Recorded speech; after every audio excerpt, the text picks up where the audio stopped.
Fala pessoal, tá começando mais um Papo de Especialista, o videocast oficial aqui do Banco Safra. E hoje a gente tem um convidado especial, Alexandre Silvério, CEO e Head da mesa de ações da Tenax Capital. Obrigado, Thiago. Obrigado, Fabiana. É um prazer para mim, especial, e para a Tenax também é uma honra poder estar aqui junto com vocês no Papo de Especialista do Safra. Beleza, a gente que agradece aqui o aceite ao nosso convite e também já apresento aqui Fabiana Carvalho. Como é que você tá, Fabi? Tudo bem? Tudo certo. A gente trouxe hoje você aqui, né, Alexandre, pra gente falar um pouquinho, principalmente aí, de renda variável, né? Você que tem pouca experiência no mercado financeiro com renda variável, né? Vai entregar a minha idade aqui, não?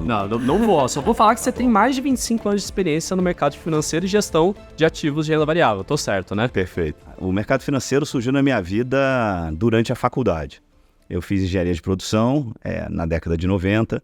E o Rio de Janeiro foi um celeiro grande de bancos de investimento que depois acabaram todos migrando para São Paulo. Eu acabei indo para um banco de investimento médio no Rio de Janeiro, depois para gestoras independentes, tive passagem por alguns bancos. Desde 2022 fui um dos sócios fundadores, junto com mais um grupo de profissionais que já tinham atuado juntos em diversos momentos das suas carreiras, da Tenax Capital.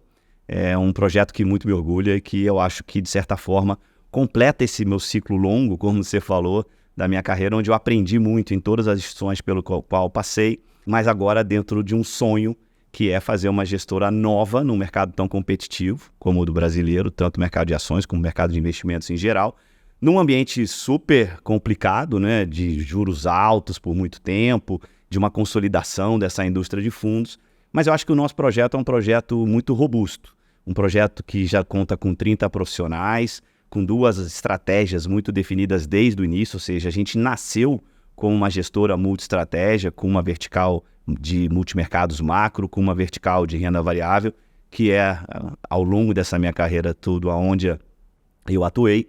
E a gente pretende, muito em breve, já lançar no ano que vem, 2024, aqui um spoiler aqui para o nosso papo com um especialista, uma área dedicada a crédito. A gente já tem uma equipe fazendo análise e gestão de crédito dentro das carteiras que permite, dentro dos portfólios dos fundos, que permite dentro da Tenax. E ano que vem a gente vai lançar produtos dedicados e a gente vai reforçar também essa equipe. A partir de janeiro vai chegar uma nova pessoa para essa equipe, que ainda não podemos anunciar, dado que ela está no meio do Garden Leave.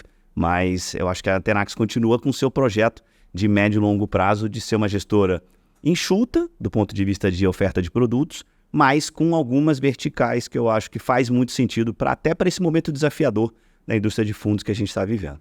A gestora iniciou em 2022, mas é importante ressaltar a sinergia da equipe. A equipe ela vem sendo construída, pautada, né, em profissionais que já trabalham ou já trabalharam juntos durante muito tempo. Então, existe uma sinergia, existe uma expertise na parte de equities, né, que o Alexandre traz de mais de 25 anos, entre outras classes, né, como macro, enfim.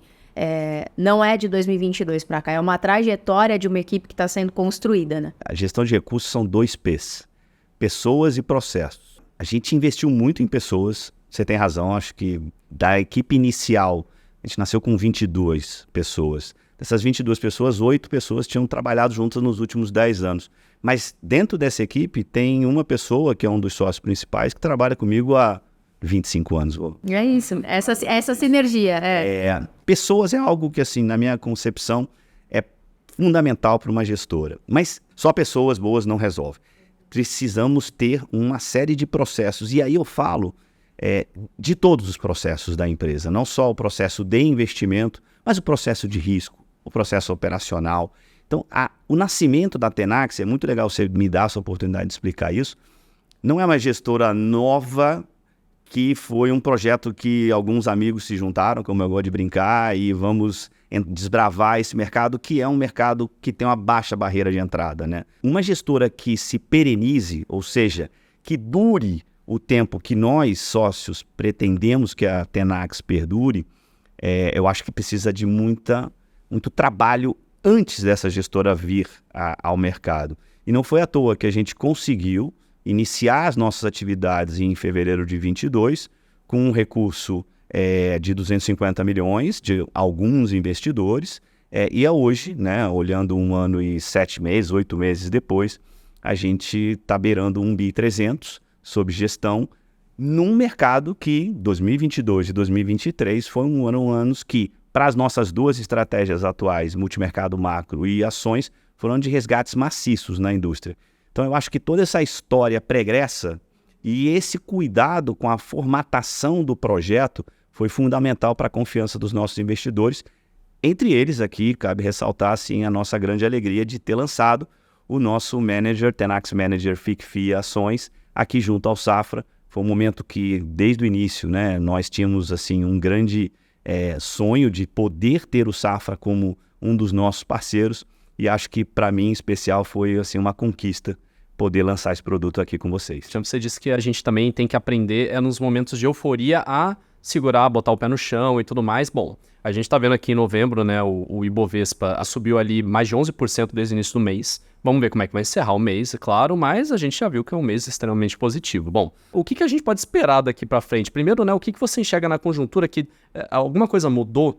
O forte aumento das taxas de juros que o Banco Central americano, o Fed, efetuou ao longo dos últimos 2 anos, né, aproximadamente, começa a fazer efeito na economia. É uma economia ainda forte, ainda é uma economia com excesso de poupança, que a gente chama. A gente, mal ou bem, durante a pandemia, os governos reagiram de uma forma muito enfática do ponto de vista fiscal e monetário, ou seja, injetando recursos nas economias desenvolvidas e emergentes, e também caindo os juros de uma maneira muito forte.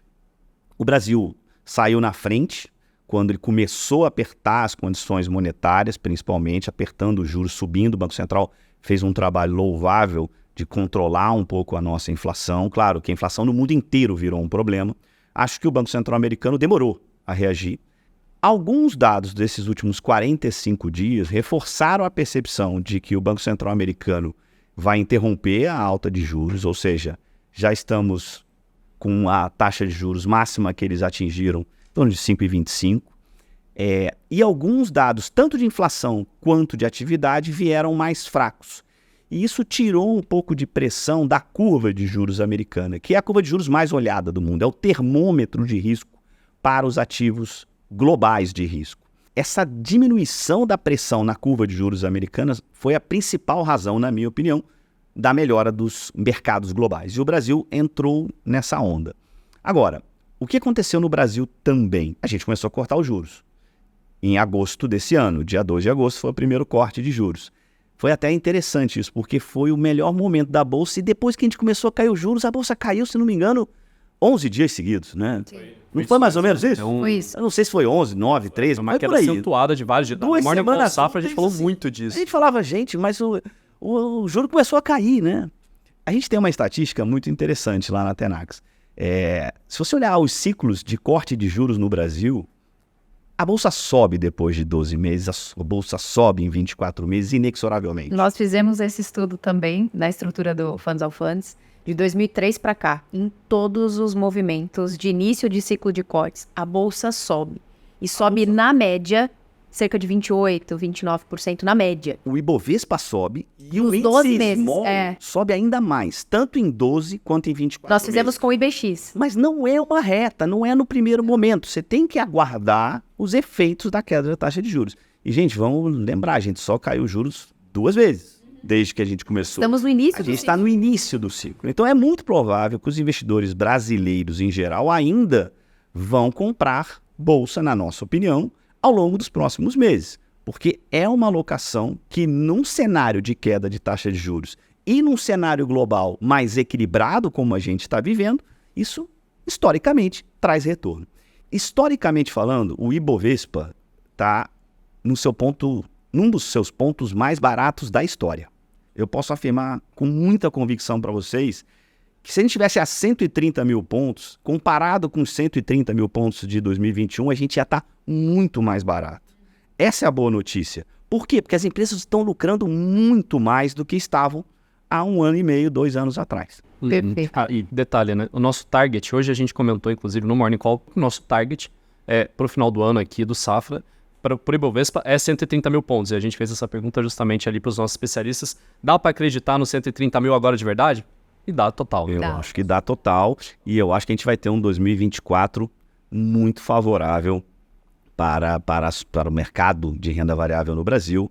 A gente realmente acredita que para ser bem sucedido na gestão, por exemplo, do Tenax Ações, um fundo de renda variável no Brasil, é muito necessário você entender tanto profundamente as empresas, e é por isso que a gente tem uma equipe de 5 pessoas se dedicando a isso, mas também olhar um contexto macroeconômico. Eu acho que essa combinação é muito poderosa e eu acho que é o que tem feito, inclusive, a nossa performance do Tenax Ações e super bem ao longo desde o início do fundo. O processo de investimento do Tenax Ações vem muito pautado, então, nessa análise dos fundamentos, né, em conjunto com essa análise macro, né, e fazendo essa parceria aí de fundamentos mais macro para comprar o que é de melhor, né, nesse momento.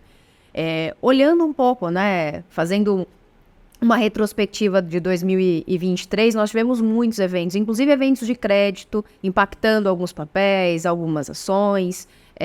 Esse processo, né, que você comentou ajuda na análise, né, para mitigar esse tipo de risco. A gente pode citar alguns recentes, Magalu, Americanas no começo do ano. Cita um pouco, né, como que funciona, né, essa análise de risco para mitigar esses possíveis eventos que podem acontecer. Nós tivemos um movimento de aperto monetário muito forte, né, altas de juros impactando o fluxo de caixa das empresas. E eu acho que é super válido falar um pouquinho de risco e caminharmos aí para o final da nossa conversa, infelizmente, mas fica à vontade para responder. A gente acredita muito no que eu chamo de group thinking, né? Ou seja, no pensamento em conjunto. A gente tem sempre um gestor, que normalmente é uma dupla de gestores responsável por cada um dos fundos. Eu não gosto do modelo de one-man show, né? De ter um gestor sendo a grande estrela. Eu acho que a gente ter 2 opiniões se contrapondo muito em cima do que é trazido por uma equipe e com um processo muito inclusivo de tomada de decisão. E não existe modelo certo ou errado, tá, Thiago? Assim, sinceramente, cada gestora tem o seu próprio modelo. Com certeza, vai passar pelo crivo tanto do analista de ações quanto do analista de crédito, uma análise muito criteriosa. Claro, com óticas diferentes, né? Mas a contabilidade é a mesma. Então, a gente... não vou citar uma empresa aqui, mas pós-caso Americanas, nós fomos olhar todas as empresas que dentro do nosso universo de cobertura tinham aquele chamado risco sacado, que era o risco contra alguns dos fornecedores, e nós identificamos não incoerências como foi o caso recente ou fraudes. A gente não conseguiu entender algumas das práticas contábeis. E ali a gente atua, né, diretamente para tomar alguma posição em relação àquilo, se a posição estiver na carteira ou não. Então, esse fato de ter o macro, o micro, de ter equities, de ter crédito e de buscar ao médio e longo prazo até mesmo uma vertente que a gente vai, e eu posso voltar aqui para falar sobre isso quando vocês quiserem, que é uma parte mais sistemática de análise de dados, ciência de dados, que eu acho que cada vez mais será importante na gestão. E lá fora isso é muito claro, acho que não existe quase nenhum hedge fund lá fora que não usa, não para tomada necessariamente de decisão quantitativa, mas a análise de dados e a ciência de dados, seja utilizando a inteligência artificial ou não, é cada vez mais presente na gestão de recursos. E eu acho que a gente na Tenax também tem muito claro e a gente começa já a investir nessa vertente nos próximos meses. Maiores informações a respeito da estratégia, do fundo, utilizem o site do Safra, né, o nome Tenax Capital, procurem, né, a lâmina comercial está disponível no site, então não deixe de buscar maiores informações sobre a estratégia, é uma estratégia que nós distribuímos aqui no Safra, e agradeço mais uma vez, Alexandre, a oportunidade de recebê-lo aqui. A gente está encerrando aqui o nosso episódio, dessa vez do Papo de Especialista. Obrigado novamente por ter vindo aqui. Agradeço, Thiago, agradeço, Fabiana, e se eu puder dar o último recado, eu convido a todos também a acompanhar nossas mídias sociais. Tanto o nosso LinkedIn quanto o nosso Instagram. A gente tem feito vários conteúdos para os nossos investidores, cartas trimestrais, boletins mensais. Então, para quem quiser conhecer um pouco mais sobre a empresa, nosso site, tenax.capital, ou as nossas mídias. Muito obrigado, gente. Foi um prazer. Bom, a gente agradece sempre a você que esteve conosco em mais um episódio do Papo Especialista. Lembrando que todas as terças e quintas-feiras, com exceção de feriados, a gente tem aqui um novo episódio na nossa playlist de podcasts dentro do YouTube do Banco Safra. Beleza, pessoal? Então um abraço, bons negócios e até o próximo episódio.